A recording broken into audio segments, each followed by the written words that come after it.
Türkiye'den 9100 kilometre uzaklıkta bir ülke. Filipinler.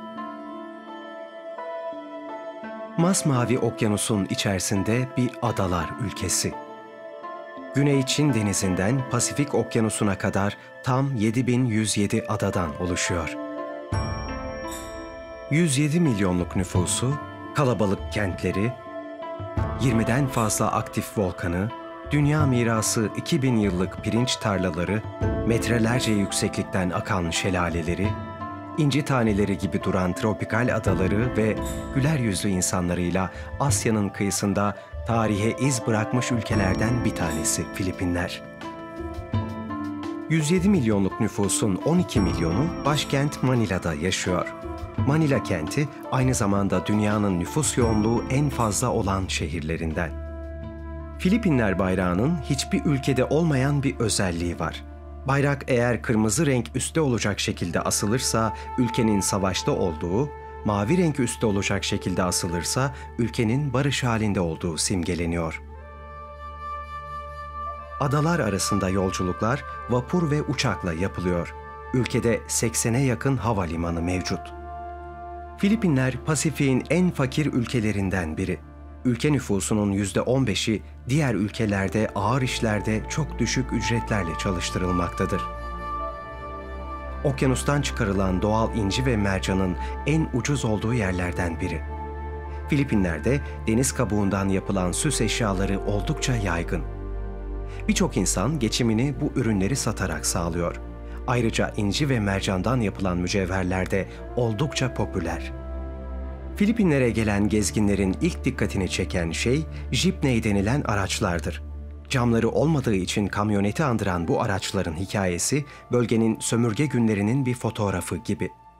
Sömürge devletlerinin nakliye masraflarından dolayı ülkelerine götüremedikleri araçlar yolcu taşımacılığında kullanılıyor.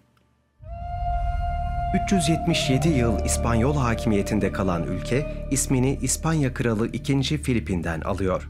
1898'de İspanyol-Amerikan Savaşı sonrası Amerikalılar Filipinleri İspanyollardan satın almış. Mevcut Filipinler yönetimi ise 1946'da bağımsızlığını kazanmış.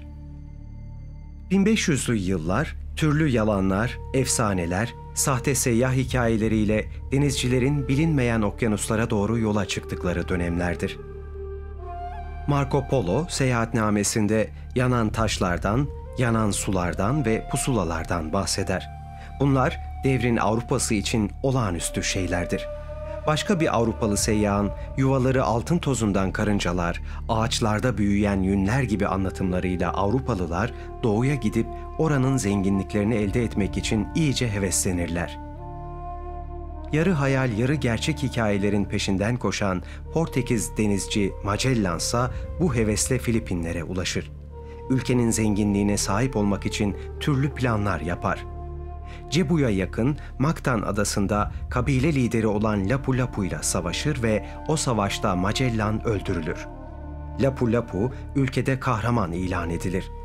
Ülkedeki bir adaya da onun ismi verilir.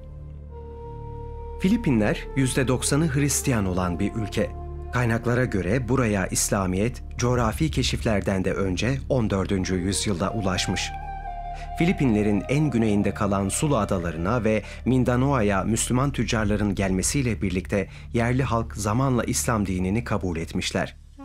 Bölgenin Müslümanlaşmasıyla beraber 14. yüzyılın ortalarında Filipinler tarihindeki ilk cami Simunul kasabasında inşa edilmiş.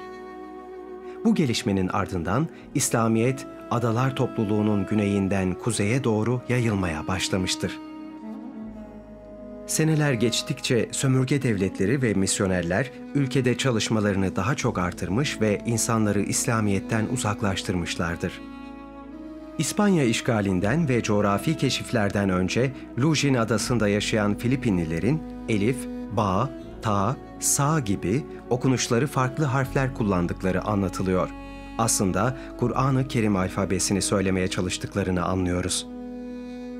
Şu an Filipinler'de bazı yer isimlerinde Arapça kullanılmasının arkasındaki durum budur aslında. Güney Mindanao'da Surallah Dağı'nın ismi Sur Allah'tan geliyor.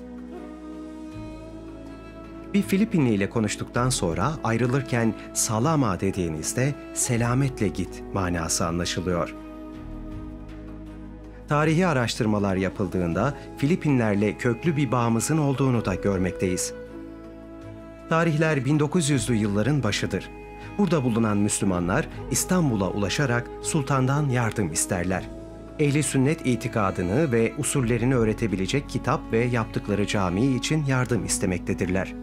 Sultan II. Abdülhamit Han onların isteklerine "arkanızdan gelecek" şeklinde cevap verir. 1905 yılında cami için gerekli olan ahşap malzemeler gemiyle Filipinlere ulaştırılır. Bunların yanında Kur'an-ı Kerim ve diğer ehli sünnet itikadını anlatan kitaplar da gönderilir. O dönemde inşa edilen Taluksangay Osmanlı Camii, Filipinlerin Mindanao bölgesindeki Zamboanga şehrinin Taluksangay köyünde hala faaliyetini ifa etmektedir. Kitaplarsa adanın farklı yerlerinde yaşayan Müslüman beldelerine dağıtılır. Hatta II. Sultan Abdülhamit Han'ın hediye ettiği Kur'an-ı Kerimlerden bir tanesi Maravi Şehir Müzesi'nin en müstesna yerinde muhafaza edilmektedir. 1912 yılında Filipinlerin güneyinde bulunan Abdullah Nuno ve Müslümanların diğer 58 lideri, kendi ülkelerinde yaşayan Müslümanlar için bir alim gönderilmesi amacıyla dönemin Osmanlı Sultanı 5. Mehmet Reşat Han'a bir mektup yazarlar. Hacı Abdullah Nuno ve diğer liderlerin yazdıkları bu mektupta, "Bizler ki İslam'ın evlatlarıyız. Buna binaen nacizane arzumuz şudur ki, kudretli sultanımız ve halifemiz bizim ahval ve amellerimizi müşahede etmek maksadıyla Moro vilayetine bir mümessil göndersin ve bizi şu iki hususta talim ettirsin. Fıkıh İslam'ı ve adet-i İslamiye'yi mevcut kanun ve adetleriyle nasıl birleştirebileceğimiz hususuyla Hazreti Allah'ın kelamı doğrultusunda amel ederek, Kur'an-ı Kerim'i ve Resul-ü Ekrem'in hadislerini şiar edinerek dini Muhammediye'yi nasıl inşa ve iltizam edeceğimizi" ifadeleri yer almaktaydı. 1912'nin Mart ayında mevcut yönetim valisi Finlay, Hacı Abdullah Nuno ve diğer liderler tarafından imzalanan mektubu teslim alır ve İstanbul'a ulaştırır.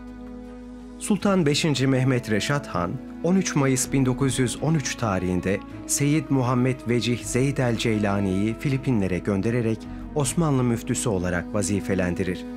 Kendisi dönemin Moro valisi Albay John Finlay ile bölge Müslümanları tarafından büyük bir törenle karşılanır. Gerek Hacı Abdullah Nuno, gerekse Seyyid Muhammed Vecih Zeyd el-Ceylani'nin hizmetleri işgalci devletler sebebiyle kısa sürmüştür. 1912 yılından bu zamana kadar hem Filipinler halkı hem de orada bulunan Müslümanlar çok zor dönemler geçirmiştir. Tarih 18 Mayıs 2017 yılını gösterdiğinde ise bu coğrafyada farklı bir durum yaşanır. Filipinlerin güneyinde Müslüman halkın yoğun olarak yaşadığı Marawi şehrini yerel bir örgüt işgal eder. Filipinler devleti ile bu örgüt arasında bir çatışma çıkar. Çatışmaların başlamasıyla birlikte yaklaşık 220 bin Müslüman evlerini terk etmek zorunda kalır. İç savaşın çok şiddetli olması, ağır silahların kullanılması, şehrin uçaklarla bombardıman altında tutulması sebepleriyle birçok ev yıkılır ya da kullanılamaz hale gelir. Filipinli Müslümanlar evlerine bir daha geri dönemezler ve şehre yakın yerlerdeki kamp alanlarında yaşamlarını sürdürmeye devam ederler. Şehirse tamamen hayalet şehri andırmaktadır. Filipinler ülkesiyle aramızda bulunan tarihsel bağımızı keşfetmek ve farkında olmak için rotamızı çevirdiğimiz Filipinleri incelerken yüzlerce insanın İspanya'dan gemilere doldurulup ateşli silahlarla birkaç aylık deniz yolculuğuna çıkarılması, coğrafi bir keşif mi yoksa yağma mı değerlendirilmesi ise önemli bir noktadır. Pasifik'in incisi Filipinlerle alakalı bu kültür turu videomuzu beğendiyseniz beğenmeyi ve yorum yapmayı ihmal etmeyiniz. Diğer videolarımızda görüşmek üzere. İfa Derneği